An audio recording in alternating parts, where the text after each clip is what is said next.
আসসালামু আলাইকুম রহমতুল্লাহ। ওয়ালাইকুম আসসালাম রহমতুল্লাহ বরকাত। জি, স্যার, আমি রংপুর থেকে বলছি। প্রশ্ন আমি করুন। প্রশ্নটা আরো বিগত কয়েক মাস আগে করছিলাম, তা আরো সমস্যা, আমি আরো একটু সমস্যা পড়ছি। সে সমস্যা হলো যে আমি ওই তো আর কি আমার হানাফি সমাজেই বসবাস করি, বক্তাচারও হানাফি। আমি হুম, একটা মাদ্রাসায় খেদমত করি। তো বর্তমানে আমার এখানে দুইটা আর কি বেদাত বেদাত সম্মুখীন হতে হচ্ছে। হুম, তো একটা হলো যে আমরা এখানে যে মাদ্রাসার শিক্ষক আরেকজন আছে, তো উনি তো আর কি যখন বাড়ি যায় ছুটিতে, হুম, তা উনি যে মসজিদে খেদমত করে নামাজ পড়ায়, তা ওখানে উনি যাওয়ার পরে তা আবার আমাকে আর কি দুই একদিন পড়াইতে হয়। তা ওখানে আর কি সম্মিলিত মোনাজাত হয় হুম, এখন। কারণ উনি যিনি নামাজ পড়ে উনিও আর কি মুফতি সাহেব। হুম, কারণ উনি আর সেরকম কিছু বলেন, আর আমি তো সেরকম না, আমি শুধু হাফেজ। আমি কিছু কইতেও পারি না, বলতেও পারি না, সেরকম হুম, এলেম নাই। এটা একটা বিধাত। হুম। আর একটা বিধাত হচ্ছে যে ওই যে মানুষ মারা গেল 3 দিনে 40। হুম। তা আমি এগুলোতে আমি যাই না এখন। কিন্তু কমিটির যারা আছে হুম। তাদের বাড়িতে যখন হয় তখন একটু সমস্যায় পড়ি। এই অনুষ্ঠান তখন বাধ্য হয় আর কি যেতে হয়।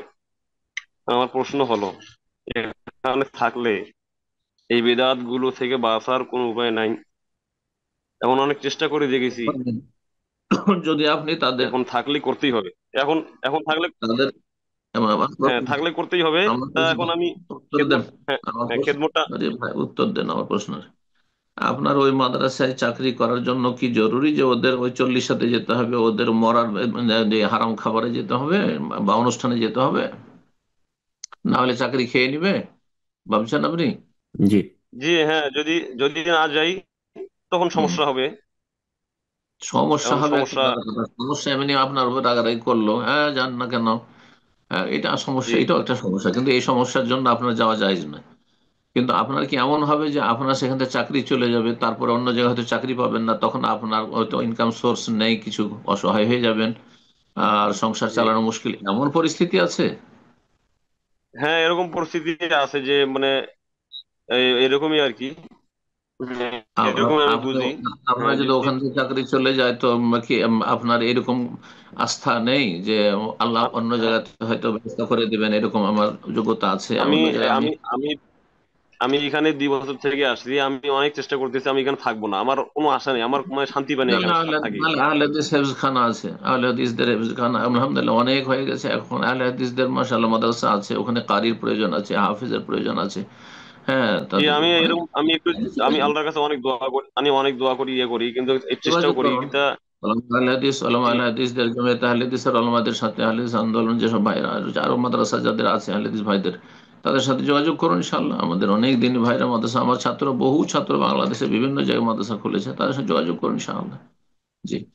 তো আল্লাহ ভালো ব্যবস্থা করে দেবেন ইনশাআল্লাহ। আপনার মতো লোকের প্রয়োজন আছে, কেন বেদাত করতে থাকবেন শুধু দুটো রুজির জন্য? আল্লাহর উপর ভরসা করুন। জি, বুঝতে পেরেছেন?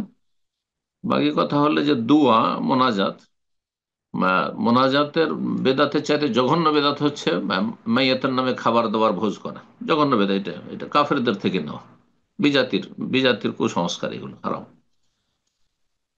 সম্মিলিত মোনাজাত যে মাঝে মধ্যে করে দিতে হয়, আর আপনাকে থাকতে হচ্ছে সেজন্য বাধ্য, তাহলে হয়তো আপাতত থাকবেন। কিন্তু যদি বলেন না, মোনাজাত না করলে এখানে নামাজ পড়াইতে দেবো না, তাহলে বলবেন যে অন্য কাউকে ইমামতিটা দিয়ে দেন, ভালো হয়, আমি মুক্তাদি হয়ে নামাজ পড়ব, মুক্তাদি হয়ে নামাজ পড়ব। বোঝা গেছে? কন্টিনিউ যদি করতে হয় ওদেরকে বুঝান, ওদেরকে বুঝান যে দেখেন ওদের হানাফি মাদ্রাসা, সবচেয়ে বড় হানাফি মাদ্রাসা তো হাটহাজারি, তাই না? বাংলাদেশে হাটহাজারিতে তো মোনাজাত গেছে 40-45 বছর আগে উঠেছে। আমরা যখন ছাত্র জীবনে ছিলাম মদিনে, তখন যেসব হাটহাজারি ছাত্র আমাদের সাথে মদিনা আসতো, ওরা নিজেরা বলতো যে আমাদের হাটহাজারিতে মোনাজাত হয় না। 40-45 বছর আগে উঠে গেছে। তো ওলামায়ে দেওবন্দ অনেকেই বেদাত বলেছে। আর পাবন্দির সাথে করলে সমস্ত দেওবন্দ, ওলামায়ে দেওবন্দ বলছে বেদাত। ওরা বলছে যদি পাবন্দির সাথে না করে আর এটাকে এলজামি জরুরি না মনে করে, তাহলে মুস্তাহাব বা জায়েজ বলেছে। এটি হচ্ছে দেওবন্দের ফতোয়া। দেওবন্দের ফতোয়া আমাদের কাছে আছে। সুতরাং তারা যদি হানাফি হয় আর দেওবন্দি হয়, তাহলে তাদের ফতোয়া মানুক। জি। যে পাবন্দি করা যাবে না, মাঝে মধ্যে করলে করলো তাদের তরিকায়, কিন্তু আমাদের কাছে এই সম্মিলিত মোনাজাতের নেই। সবাই নিজ নিজ দোয়া করবে। আর দোয়ার আসল জায়গা হচ্ছে সালাম ফেরার আগে, সালাম ফেরার পরে জিকির আজকারের সময়, এটা হচ্ছে সহি সুন্নাহ। আল্লাহ তাদের সঠিক বুঝদান করুন, এবং আল্লাহ আপনার রুজির হেফাজত করুন, এবং বিদাতীদের অনিষ্ট থেকে আল্লাহ রক্ষা করুন। আল্লাহ আপনার ভালো ব্যবস্থা করুন, উত্তম বিকল্প দান করুন। বারাকাল্লাহ ফিক।